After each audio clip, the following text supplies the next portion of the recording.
दोस्तों, भगवान बुद्ध के जीवन से बहुत कुछ सीख सकते हैं। आज के इस कहानी में हम जानेंगे भगवान बुद्ध की 5 कहानियाँ। यकीन मानिए, आपको यहाँ से बहुत कुछ सीखने को मिलेगा। भगवान बुद्ध की एक कहानी आपकी लाइफ बदल सकती है, इसलिए सभी कहानियों को अंत तक जरूर पढ़ें। भगवान बुद्ध की पहली कहानी, बीते कल को भूलकर आगे बढ़ना चाहिए। भगवान बुद्ध एक शांत स्वभाव के व्यक्ति देखते थे। लोग भले ही उनको कितना कठोर बोल देते थे, कितना ही अपमान करवा देते हैं, फिर भी महात्मा बुद्ध कभी गुस्सा नहीं करते थे। ये कहानी भी ऐसी ही है। एक व्यक्ति भगवान बुद्ध का अपमान कर देते हैं। बात यह है कि महात्मा बुद्ध एक गांव में धर्म सभा को संबोधित कर रहे थे। वहां पर बैठे सभी व्यक्ति शांति से भगवान बुद्ध के प्रवचन सुन रहे थे। उस सभा में एक आदमी उठता है और महात्मा बुद्ध से कहने लगता है, बुद्ध, तुम एक ढोंगी हो जो सिर्फ लोगों को बेवकूफ बनाते हो। तुम लोगों का धर्म भ्रष्ट कर रहे हो। वह व्यक्ति महात्मा बुद्ध को बहुत गालियां देता है और अनेक अपशब्द बोलता है। ये सब सुनकर भी भगवान बुद्ध चुप रहते हैं और अपने प्रवचन जारी रखते हैं। ये देखकर वह व्यक्ति और ज्यादा गुस्सा हो जाता है और वह भगवान बुद्ध के पास आता है और उनके मुंह पर मिट्टी फेंककर मारता है और वो भगवान बुद्ध की सभा छोड़कर अपने घर चला जाता है। जब वह व्यक्ति अपने घर पहुंच जाता है तो उसको बहुत बुरा लगता है। सोचता है कि मुझे महात्मा बुद्ध ऐसा नहीं करना चाहिए था और अपने किए कराए पर उसको बड़ा अफसोस होता है। उसके मन में आता है कि मुझे महात्मा बुद्ध से इसके लिए माफी मांगनी चाहिए और वो व्यक्ति महात्मा बुद्ध से क्षमा मांगने के लिए उसी जगह पर जाता है। उसको पता चलता है कि महात्मा बुद्ध तो उस नगर से दूसरे नगर निकल गए हैं। तब वह व्यक्ति पूरे एक दिन का सफर करके दूसरे नगर में पहुंचता है और महात्मा बुद्ध के चरणों में गिरकर क्षमा मांगने लगता है। तब महात्मा बुद्ध उस व्यक्ति से पूछता है, कौन हो तुम और क्षमा क्यों मांग रहे हो? इस पर व्यक्ति बोलता है, महात्मा, आप मुझे भूल गए हो। मैं वही हूँ जिसने आपका कल अपमान किया था, भला बुरा कहा था। महात्मा बुद्ध कहते हैं, मैं कल की बातों को वहीं छोड़ आया और बीता हुआ कल को भूल गया हूँ। तुम अभी भी कल की बातों को याद करके परेशान हो रहे हो। तुम्हें अपनी गलती का एहसास हो रहा है, तुम्हें पछतावा हो रहा है, तुम अब निष्पाप हो गए हो। दोस्तों, इस कहानी के माध्यम से भगवान बुद्ध ये संदेश दे रहे हैं कि बीता हुआ कल को याद करके अपना आज का समय बर्बाद ना करें, क्योंकि जो हो गया वो वापस लौटकर नहीं आएगा और बुरी बातें याद रखने से हमारा आज का समय बर्बाद हो जाता है। इस आदत की वजह से हमारा फ्यूचर बर्बाद हो सकता है। इसलिए भगवान बुद्ध कहते हैं, व्यक्ति को बीते हुए कल को याद करके आगे बढ़ना चाहिए। गौतम बुद्ध की दूसरी कहानी, असली दान क्या है। एक बार भगवान बुद्ध किसी धर्म सभा को संबोधित करने के एक स्मृत नगर में जाते हैं। जैसे ही नगर के लोग को पता चलता है कि महात्मा बुद्ध हमारे नगर में धर्म सभा को संबोधित करने आ रहे हैं, तो वहाँ के बड़े बड़े राजा महाराजा, साहूकार, जमींदार और सभी समृद्ध लोग महात्मा बुद्ध के लिए सभी अपने अपने अनुसार बड़े बड़े उपहार लाते हैं और एक एक करके सभी लोग भगवान बुद्ध को महंगे से महंगा उपहार भेंट करते हैं और महात्मा बुद्ध अपना बायां हाथ से इशारा करते हैं और उन सभी महंगे उपहारों को एक तरफ रखने की बोल देते हैं। समृद्ध लोग महात्मा बुद्ध को बड़े बड़े उपहार देकर अपने आप को ऊंचा दिखने की कोशिश कर रहे थे। उसी नगर में एक वृद्ध व्यक्ति रहता था जिसके पास खाने को भी कोई चीज नहीं थी। वह दिन भर भीख मांगकर या जहाँ से कुछ भी मिलता था उससे अपना पेट भर लेता था और इसी प्रकार अपना गुजारा करता था। उस व्यक्ति को भी पता चलता है कि भगवान बुद्ध उसकी नगरी में आए हुए हैं। वह भी महात्मा बुद्ध को कुछ देना चाहता था, लेकिन उसके पास देने को कुछ नहीं था। वह व्यक्ति एक आम के पेड़ के नीचे बैठा हुआ था और आम के पेड़ से गिरा हुआ आम खा रहा था। उसके मन में विचार आया कि महात्मा बुद्ध को क्यों नहीं ये आधा आम भेंट दिया जाए और वो व्यक्ति भगवान बुद्ध के पास जाता, भगवान बुद्ध के सम्मुख खड़ा होकर उनसे भेंट स्वीकार करने की बोलता है। महात्मा बुद्ध अपने आसन से उठकर अपने दोनों हाथों से उस व्यक्ति का आधा आम भेंट के रूप में स्वीकार करते हैं। ये सब देख वहाँ बैठे बड़े बड़े लोगों और राजा महाराज आश्चर्यचकित रह जाते हैं। वह मन ही मन में सोचते हैं कि हमारे द्वारा बड़े बड़े उपहार दिए हैं उसके लिए महात्मा बुद्ध खड़े तक नहीं हुए हैं, जबकि इस निर्धन और गरीब व्यक्ति द्वारा दिया गया आधा आम के लिए स्वयं खड़े हुए और अपने दोनों हाथों से भेंट स्वीकार करने लगे।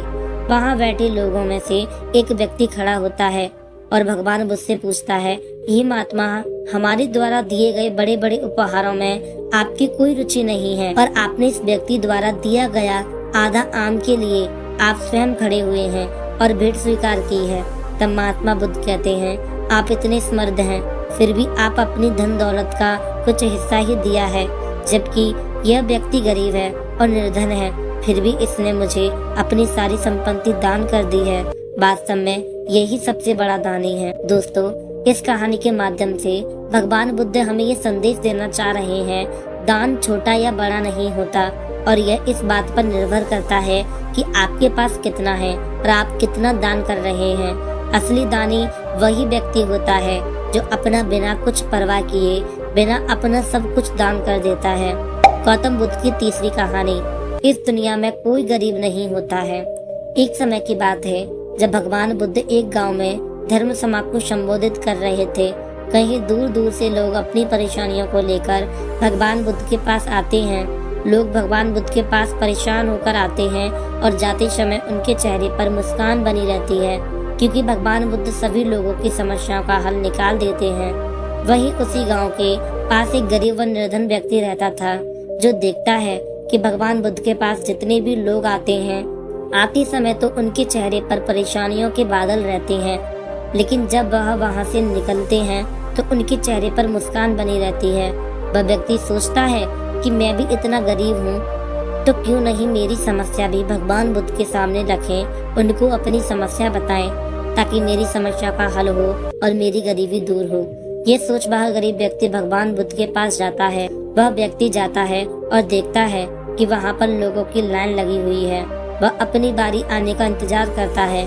जैसे ही उस व्यक्ति की बारी आती है, वह व्यक्ति भगवान बुद्ध के सामने हाथ जोड़कर खड़ा हो जाता है और अपनी बात कहने लगता है। वह व्यक्ति भगवान बुद्ध के सम्मुख खड़ा होकर भगवान बुद्ध से कहता है, महात्मा, इस नगर में सभी लोग खुशी हैं, सभी के पास धन संपदा है, मैं ही गरीब और दुखी इंसान क्यों हूँ? इस बात पर भगवान बुद्ध मुस्कुराकर कहते हैं, तुम इसलिए गरीब हो कि तुम किसी को कुछ देते नहीं हो।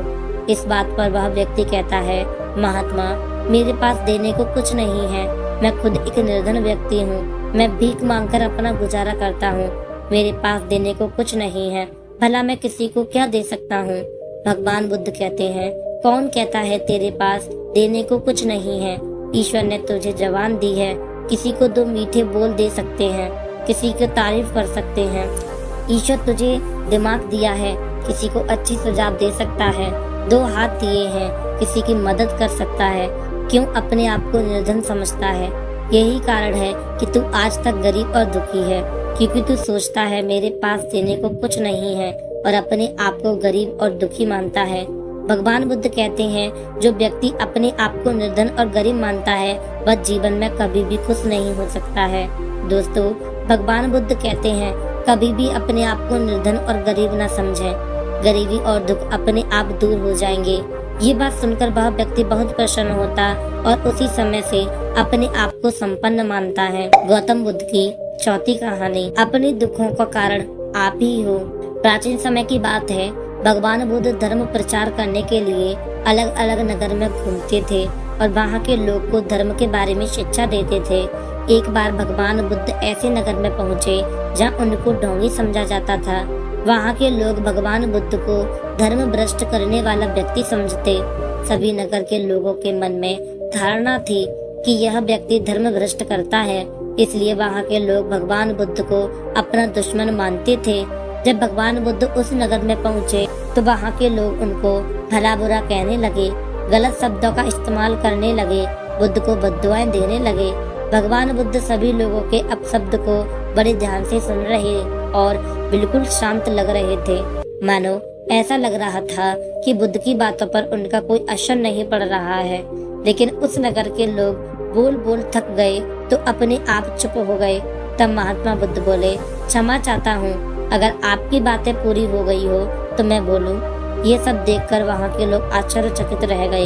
एक आदमी बोला, महाराज, हम आपका गुणगान या तारीफ नहीं कर रहे हैं, हम आपको भला बुरा कह रहे हैं, गालियाँ दे रहे हैं, और आप इतने शांत और प्रसन्न दिख रहे हैं, क्या आपके ऊपर इसका कोई असर नहीं पड़ता? तब भगवान बुद्ध बोले, आप गालियाँ दे रहे हैं या अपशब्द बोल रहे हैं, इन सभी शब्दों को मैं स्वीकार नहीं कर रहा हूँ। जब तक मैं किसी बात को स्वीकार ही नहीं करता हूँ तो इसका मुझ पर कोई असर नहीं पड़ता है। और भगवान बुद्ध बोले, जब मैं इन गालियों या अपशब्द को स्वीकार ही नहीं करता हूँ तो यह कहाँ रह जाएंगी, आपके पास ही रहेंगी।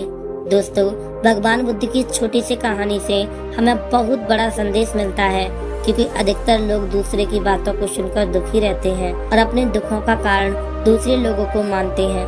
दोस्तों, जबकि ये बिल्कुल गलत है। दुख होना या नहीं होना यह आपके ऊपर निर्भर करता है। आप दूसरों की बातों को स्वीकार करते हैं या नहीं करते हैं, आप दूसरों की बातों को किस तरह से देखते हैं, यह पूरी तरह आपके ऊपर निर्भर करता है। गौतम बुद्ध की 5वीं कहानी, सही समय का इंतजार कीजिए। जब भगवान बुद्ध अपने शिष्यों के साथ जंगल में जा रहे हैं, जंगल बहुत बड़ा होने के कारण उनको पूरे दिन का सफर तय करना था। गर्मी बहुत तेज थी। कुछ समय जलने के बाद सभी शिष्यों को पानी की प्यास लगी और सभी शिष्य पानी की खोज करने लगे। ये बात भगवान बुद्ध भी अच्छी तरह से जानते थे। उन्होंने सभी शिष्यों को कहा, शांत हो जाएं, इस बरगद के पेड़ के नीचे बैठ जाएं। सभी शिष्य भगवान बुद्ध की बात मानकर बरगद के पेड़ की छाया में बैठ जाते हैं। तब भगवान बुद्ध सभी शिष्यों से कहते हैं, जाओ सभी इस बरगद के पेड़ की परिक्रमा करो। सभी शिष्य भगवान बुद्ध की बात मानकर बरगद के पेड़ की परिक्रमा करते हैं और भगवान बुद्ध के पास आकर बैठ जाते हैं। तब भगवान बुद्ध पूछते हैं कि बताओ, किस दिशा से ठंडी हवा आ रही है? एक शिष्य बताते हैं कि पूर्व दिशा की ओर से ठंडी हवा आ रही है। भगवान बुद्ध कहते हैं, आप पूर्व दिशा की ओर पानी की खोज करने जाओ, इस तरफ पानी मिलने के चांस ज्यादा है। वह शिष्य भगवान बुद्ध की आज्ञा मानकर पूर्व दिशा में पानी की खोज करने जाता है। कुछ समय बाद उसको कुछ दूरी पर एक पानी का तालाब मिलता है, जहाँ पर वाक्य में पानी भरा हुआ था। जैसे ही शिष्य पानी पीने और अपने कमंडल में पानी भरने लगता है, वह देखते हैं कि तालाब के उस किनारे पर एक महिला अपने वस्त्र धो रही थी। शिष्य ये देखकर सोचने लगा कि ये पानी तो दूषित हो गया, लेकिन वह देखता है कि इस किनारे पर पानी साफ और सुथरा है। वह पानी भरने के लिए झुकता है। उसी समय तालाब में से एक बैलगाड़ी गुजरती है, जिससे तालाब का पानी गंदा हो जाता है, क्योंकि पानी के नीचे जमी हुई मिट्टी ऊपर आ जाती है। ये सब देखकर शिष्य बहुत परेशान होता है और पानी बिना पिए भगवान बुद्ध के पास लौटकर आ जाते हैं और पूरी कहानी भगवान बुद्ध को बताता है। भगवान बुद्ध सभी शिष्यों से शांत होकर बैठ जाने की कहते हैं। सभी शिष्य शांत होकर बैठ जाते हैं। कुछ समय बाद भगवान बुद्ध फिर से अपनी उसी शिष्य को उसी तालाब से पानी लाने के लिए कहते हैं। उसको बुरा तो लगता है, लेकिन उनकी आज्ञा भी नहीं टाल सकते हैं। शिष्य पानी लेने के लिए उसी तालाब की ओर जाता है। जब वह तालाब पर पहुँचे तो देखा पूरा पानी साफ और सुथरा दिख रहा था। ये सब देखकर शिष्य बहुत खुश होता है। सभी पानी पीते और भगवान बुद्ध के लिए कमंडल में पानी ले जाते हैं। ये सभी देखकर सभी शिष्य आश्चर्यचकित रह जाते। सभी मन ही मन में सोचने लगते हैं कि चमत्कार कैसे हुआ। उसमें से एक शिष्य ने भगवान बुद्ध से पूछ लिया, आपने ये चमत्कार कैसे किया? तब भगवान बुद्ध ने कहा, ये कोई चमत्कार नहीं है, ये सब आपके धैर्य का फल है। जितनी देर आपने धैर्य रखा उतनी देर में तालाब का पानी साफ हो गया। मिट्टी पानी के अंदर जम गई और पानी बिल्कुल साफ हो गया। वहीं अगर आप सभी धैर्य नहीं रखते और दुख और परेशानी में दूसरे तालाब जाने का निर्णय कर लेते तो हो सकता आपको तालाब भी नहीं मिलता और प्यास के मारे आपके प्राण भी निकल जाते। इसलिए ये कोई चमत्कार नहीं है, धैर्य का परिणाम है। भगवान बुद्ध ने कहा, आपने धैर्य रखकर सही समय की इंतजार किया, इसलिए हम सभी को अच्छा पानी पीने को मिला और परिणाम पॉजिटिव निकला। दोस्तों, इस कहानी के माध्यम से भगवान बुद्ध ये बताना चाह रहे हैं कि व्यक्ति को छोटी छोटी कठिनाइयों से घबराना नहीं चाहिए, बल्कि धैर्य और साहस बनाए रखना चाहिए। साथ में सभी समय का इंतजार करना चाहिए। आपको अच्छे परिणाम जरूर मिलेंगे। आजकल हम देखते हैं कि ज्यादातर लोग किसी छोटी मुश्किल में अपना धैर्य खो देते हैं, जिसके भी लोग या तो अपना लक्ष्य बदल लेते हैं या कुछ गलत कदम उठा लेते हैं। उम्मीद करता हूँ आपको ये गौतम बुद्ध की कहानियों से बहुत कुछ सीखने को मिला होगा। गौतम बुद्ध की इन 5 कहानियों में से अगर आपको एक भी कहानी अच्छी लगी हो तो हमें कमेंट बॉक्स में जरूर बताएं, और वीडियो अच्छी लगी हो तो वीडियो को लाइक और चैनल को सब्सक्राइब करना ना भूलें। और आप यह एक बहुत अच्छी वीडियो भी जरूर देखें, कोई भी मिस ना करें। वीडियो देखने के लिए ऊपर दिए गए बॉक्स को टच करें।